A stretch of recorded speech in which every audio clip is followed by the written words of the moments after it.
Sejam muito bem-vindos. O meu nome é Bill e você está ouvindo a sua dose diária de língua inglesa.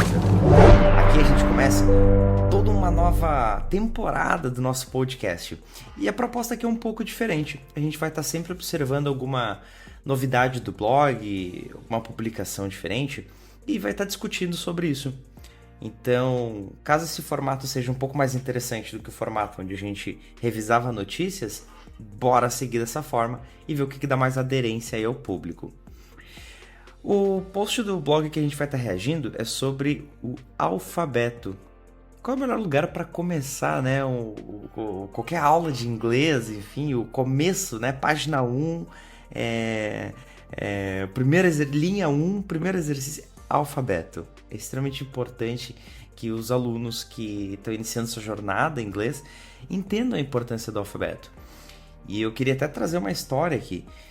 Quando eu fui fazer uma migração para dentro do Reino Unido, o agente de imigração pegou o meu passaporte, pediu que eu soletrasse meu sobrenome, que deveria ser W-E-C-K-I, eu pronunciei W-E-C-K-E. Então eu acabei errando. O agente de imigração olhou, mas quem é que erra o próprio sobrenome? Tem coisa estranha aqui. Tem caroço nesse angu, como a gente fala aqui no sul do Brasil.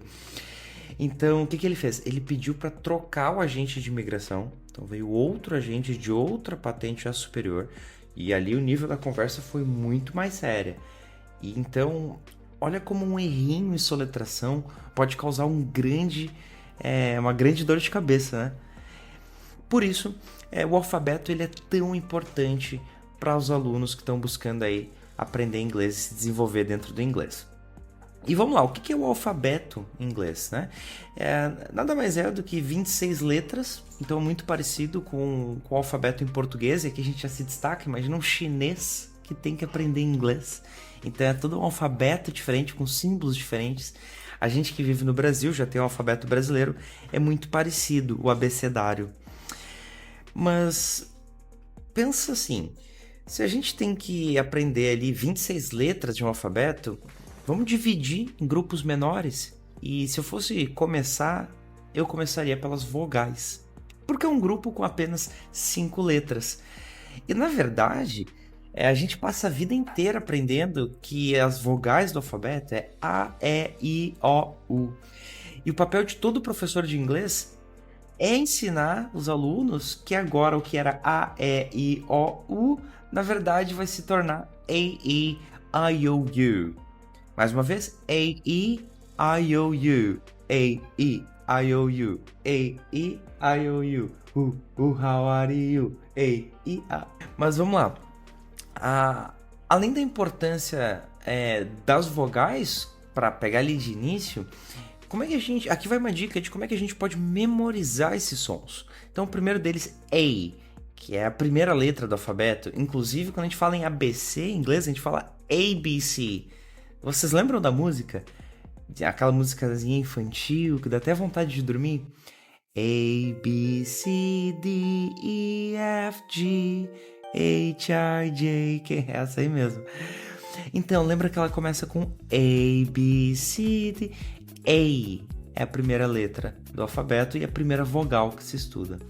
A partir daí, a próxima vogal é E. E aqui começa a grande confusão, porque E, em inglês, quando a gente traduz para o português, o som de I, na verdade, a gente está falando da vogal E.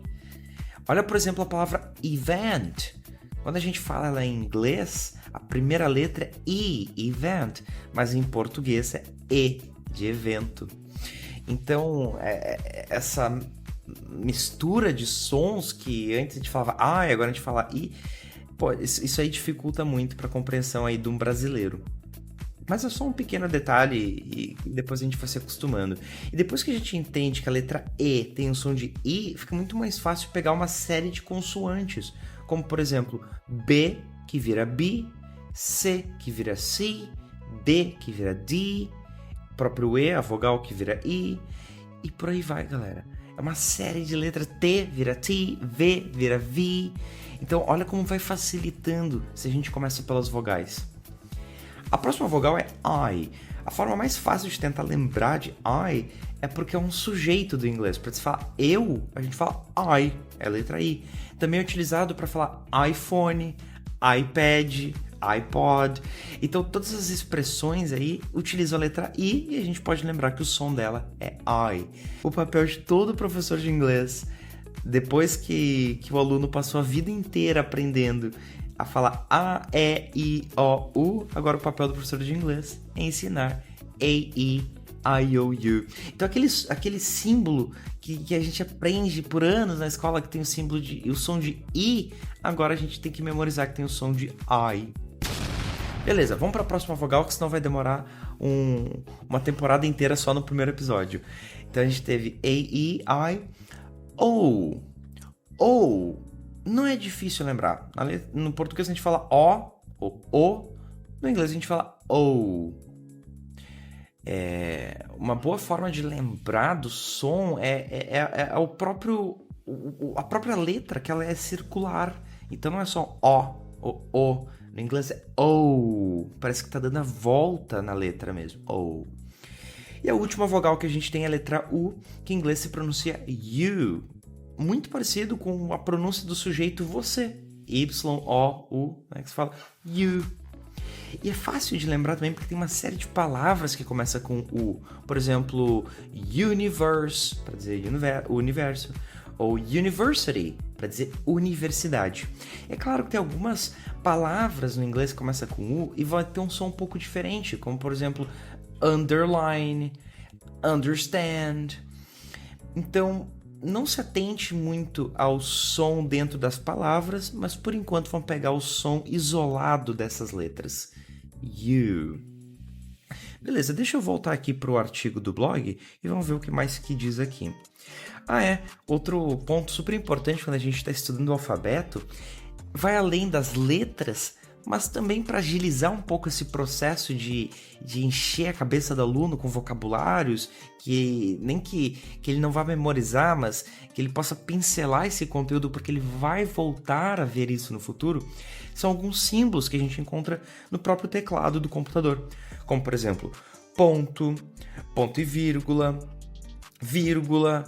ponto de exclamação, ponto de interrogação, parênteses, e todos eles eu coloquei ali no blog, vocês podem conferir. Como, por exemplo, period. Essa aqui é uma dúvida muito comum dos alunos, porque eles aprendem em alguns lugares que period é o ponto final, em outros lugares eles aprendem que é dot. Inclusive, quando a gente está falando de sites, a gente não fala www, period, e o nome do site. A gente fala www, dot, e o nome do site. Então, como saber a diferença? É muito simples, galera. Dot é utilizado ali no meio de uma frase, no meio de um website. Period é o ponto final. Tanto que a gente tem no português. Você vai fazer isso e ponto final. Quem nunca ouviu essa expressão da mãe ou do pai? Tem que fazer isso e é ponto final. Em inglês, you have to do it and period. Então, period encerra a frase.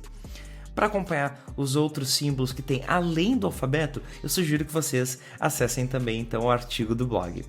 Eu vou ficando por aqui, um grande abraço para quem assistiu e eu espero que vocês tenham aproveitado. A gente se vê no episódio número 2. Um abraço!